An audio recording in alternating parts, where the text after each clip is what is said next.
ලෝකේ වැඩිපුරම ධනවත් බිලියනර්. ලෝකේ හැම පර්සනල් කම්පියුටර් එකකටම එයාලගේ සිස්ටම් එක ඕනේ. ඒකෙන් අපිට රොයල්ටි ෆී එකක්. බිල් ගේට්ස් ලෝකේ අංක 1 ලෝකේ ධනවත්ම බිලියනර් ගේ ජීවිතය ගැන හාරලා අවුස්සලා ෆුලි අපි මේ වීඩියෝ එකේදී බලනවා. ඉතින් ගිය පාර අපි ස්ටීව් ජොබ්ස් ගැන කරපු වීඩියෝ එකේදී මාක් සකර්බර්ග් ගැන කරපු වීඩියෝස් වලදී ගොඩක් කට්ටිය ඉල්ලුවා බිල් ගේට්ස්. මුලින්ම දැන් බිල් ගේට්ස් ගැන කතා කරන්න කලින් PCD වලගේ අපේ YouTube නාලිකාවේ ඔයාලට මේකෙන් දැනුමක් ගන්න අවශ්‍යයි නම් මේ වගේම වීඩියෝ තව ඕන නම් ඔයාට වෙන අයිඩියා එකක් තියෙනවා නම් වෙනම වීඩියෝ ටිකක් සීරියස් එකක් කරන්න කියලා දෙනවනේ ඒවත් පල්ලෙස කමෙන්ට් කරන්න. ඒ වගේම අපිව සබ්ස්ක්‍රයිබ් කරන්න. මේ වගේ කන්ටෙන්ට්ස් ඔයාලට තවත් බලා ගන්න. ඉතින් මේක ඔයාලට වැදගත් වුණාද කියලා අනිවාර්යයෙන්ම පල්ලෙය කමෙන්ට් සෙක්ෂන් එකෙන් අපි දැනගමු. අනිවාර්යයෙන් සබ්ස්ක්‍රයිබ් කරන්න. මුලින්ම මෙයා මේ අයිඩියා එක මේ අමුතු පිස්සු ඇති වෙන්නේ බිල් ගේට්ස්ට. බිල් ගේට්ස් හවාඩ් යුනිවර්සිටි එකේ ඉඳිද්දී හවාඩ් යුනිවර්සිටි එකේ මෙයා ඉගෙනුම ලබද්දී මෙයාට පුංචි අයිඩියා එකක් එහෙම නැත්නම් ලොකු අයිඩියා එකක් එනවා. මෙයාට ලෝකේ හැම පර්සනල් කම්පියුටර් එකකටම තමන්ගේ software එක තියෙන්න ඕනේ. ඒකෙන් මට royalty fee එකක් ඕනේ හැමෝගෙම. මට ඉක්මනට පෝස්ට් එකක් එන්න ඕනේ. ඔන්න ඔය විදිහට බිල් ගේට්ස්ට හරි පිස්සු අයිඩියා එකක් එනවා. මේක මේ විදිහටම දකින තවත් කෙනෙක් හිටියා. ඒ තමයි පෝල්.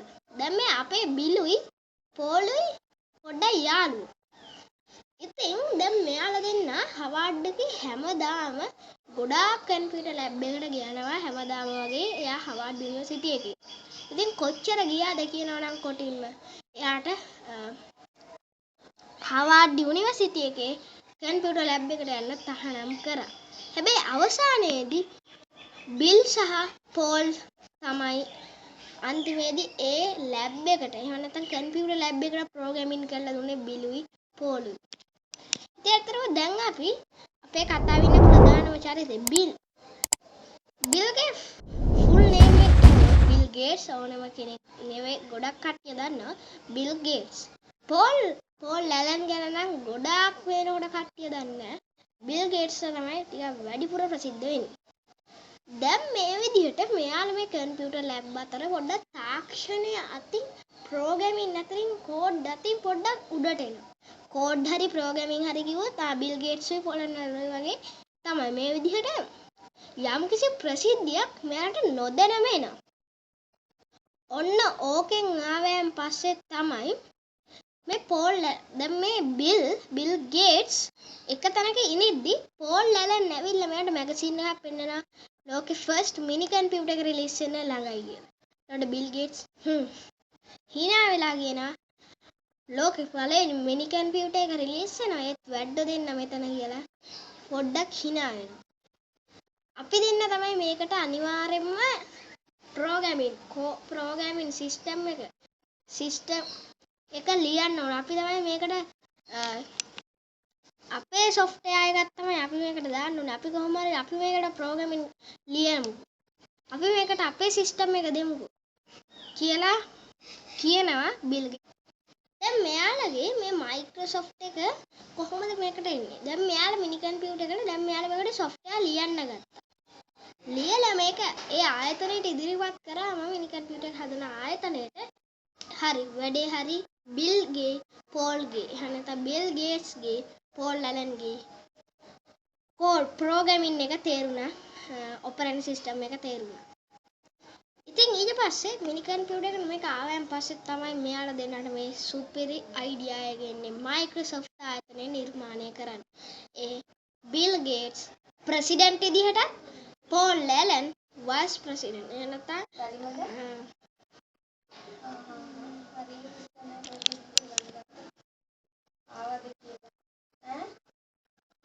හොඳයි. දැන් පෝල් ඇලන් මතයි දැන් බිල් ගේට්ස් CEO විදිහට පෝල් ඇලන් වයිස් CEO විදිහට තමයි මේක කරගෙන යන්නේ. දැන් මෙහෙම මෙයාලා වෙන්න මේ වැඩේ කරගෙන යද්දී මෙයාලා මුලින්ම දැන් මුලදී මෙයා software ලිය යම්කිසි ප්‍රසිද්ධියක් දරනවා. හැබැයි ටික කාලයක් යද්දී බිල් ගේට්ස්ට පේන ටික මයික්‍රොසොෆ්ට් ආයතනය බිමට කඩාගෙන වැටෙනවා. ටික වැටුණා. ඉතින් මේ බිල් ගේට්ස් දවස් 365ම ගොඩක් මහන්සි වෙලා වැඩ කරාට පෝල් ඇලන්ට කිසිම දැන් අර ඉස්සර කම්පැනි එක පටන් ගන්නදී වගේ අදිෂ්ඨානයක් නැහැ. දැන් එයා ඉන්නේ එයාගේ ලෝකේ. එයා මේ මට වෙන්නේ අලුත් වයිස් CEO කෙනෙක් එයාට අලුතින් හය කරන්න සිද්ධ වෙයි කියලා කිව්ව විදිහට මෙයාලා දෙන්න ටික ආගියු කරගෙන පෝල් ඇලන් මෙතනින් අයින් වෙනවා. කොච්චර මෙයාලා ආගියු කරගත්තත් පෝල් ඇලන් නිසායි මේ මයික්‍රොසොෆ්ට් ආයතන නිර්මාණය වෙන වැඩි අඩිතාලමක් වැටුනේ. ඊට පස්සේ මෙයාගේ තවත් යාළුවෙක් වෙච්ච ස්ටීව් බ්ලේමර් මේ කම්පැනියේ වයිස් CEO විදිහට අරගත්තා. දැන් මේ ස්ටීව් බ්ලේමර් අර අපි ගත්ත පෝල් ඇලන් මේක මුලින්ම නිර්මාණය කරද්දී ලොකු අඩිතාලමක් දුන්නා වගේ ස්ටීව් බ්ලේමර් මේක growth එකට ටිකක් වැඩිපුර අඩිතාලමක් දුන්න කෙනෙක්. මෙයාලා දෙන්න මේක කර ඉඳිද්දී එකපාරටම IBM එකෙන් දැන් එනවා report එකක්. ඔයාලගේ Microsoft එක අපිට විකුණන්න අපි one shot එකෙන් one budget නැතුව full ඔයාලා කැමති. ඔයාලට කැමති affordable හෝ ඔයාලට කැමති යම්කිසි හොඳ price එකකට අපිට Microsoft විකුණන්න අපි එකට one shot ඔයා ඉල්ලන price එකක් දෙන්නම්. ස්ටීව් බ්ලේම් එහෙම මේක ඇහුවම ගොඩාක් සතුටටපත් වෙනවා. මොකද අර මුදල් ප්‍රමාණය ටිකක් වැඩි. අපිට පළවෙනි පාරේම පෝසත් වෙන්න ඕන. බිල් ගේට්ස් නෑ මට ඕන අපි මේ අනිත් කම්පැනි එකකට අපේ සිස්ටම් එක දීලා අපි එයාලා පෝසත් කළා අපි වන් ෂොට් වලින් පෝසත් කළා අපිට වැඩක් නෑ. එයාලා ඊට පස්සේ ගියාම අපිට ආයතනක් නෑ කිසිම දෙයක් නෑ. අපි අර සල්ලි ටික දියන්න. මට එහෙම අවශ්‍ය නෑ. මට ඕනේ මගේ අදිෂ්ඨානය කරන්න. කියලා මෙයා ආයිවත් මෙයා අර ආයතනය විකුණන්නේ නැහැ. මෙයා ජීවිතෙම ගත්ත රිස්ක්ස් භයානකම රිස්ක්ස් තුන අතරින් එකක් IBM ළගෙන් මේක නවත්තපු. දැන් ඔහොම යද්දි මෙයාලා දෙන්න දැන් හොඳට කම්පැනි එක කරගෙන යනවා. කලින් කරා වගේ කිසිම අවුලක් උනේ. ඒ වගේම දැන් මෙයාලා හොඳට මේ ආයතනයේ යම්කිසි තැනකට අරගෙන එද්දී මෙයාට යම්කිසි ප්‍රශ්න ටිකකට මුහුණ දෙන්න සිද්ධ වෙනවා ප්‍රධාන වශයෙන්. මෙයා ජීවිතෙම වැරදි කිහිපයක් කරා. එක මෙයා මේ ප්‍රධාන වශයෙන් කරපු වැරදි අතරින් එකක් තමයි මෙයා කිසිම පොලිටිකල් රිලේෂන්ෂිප් එකක් තියාගෙන ගියේ නෑ. අපි ස්ටීව් ජොබ්ස් ගත්තොත් එයාට හොඳ පොලිටිකල් රිලේෂන්ෂිප්ස් තිබ්බා. හැබැයි මෙයාලා හිතුවේ අපිට පොලිටිකල් අදාළ නෑ. අපිට ඒවා අදාළම නෑ කියලා තමයි බිල් ගේට්ස් හිතුවේ. ඒ වගේම දැන් අපි වර්තමානයේ කාලෙට එමු. එහෙම නැත්නම් දැන් අපි මේ පරණ නෙවෙයි දැන් වර්තමානයේ වෙච්ච දේවල් ගැන පොඩ්ඩක් කතා කරමු. දැන් බිල් ගේට්ස් එයා කරපු රිස්ක්ස් අතරින් භයානකම රිස්ක් එකක් තමයි මයික්‍රොසොෆ්ට් සමාගමෙන් ඉල්ලා අස්වීම. දැන් මේකෙන් හම්බෙච්ච මුදල් වලින් එයාට හොඳට කාලා බීලා ෆුල් ෆන් එකේ ඉන්න තිබ්බට එයා බිල් ඇන්ඩ් මර්ලින්ඩා ෆවුන්ඩේෂන් කියලා වෙනම කෝපරේෂන් එකක් පටන්ගෙන කිසිම මෙයා මේකෙන් වටේ ඉන්න දුප්පත් මිනිස්සුන්ට උදව් කරනවා. මේකට සල්ලි යට කරන කට්ටියට එයාට මේක වෙනුවෙන් සල්ලි යට කරන කට්ටියට එයා ලොකු තෑග්ගක් දෙනවා. ඒ තමයි එයාගේ ලෝකේ 4 වෙනියට සේෆස්ම හවුස් එක එයාගේ මන්දිරේ ටුවර් එකක් එක්කගෙන යන එක. ඔයා දන්නවද මේකට වැඩිපුරම ඉන්වෙස්ට් කරේ කවුද කියලා? වොරන් බෆට්.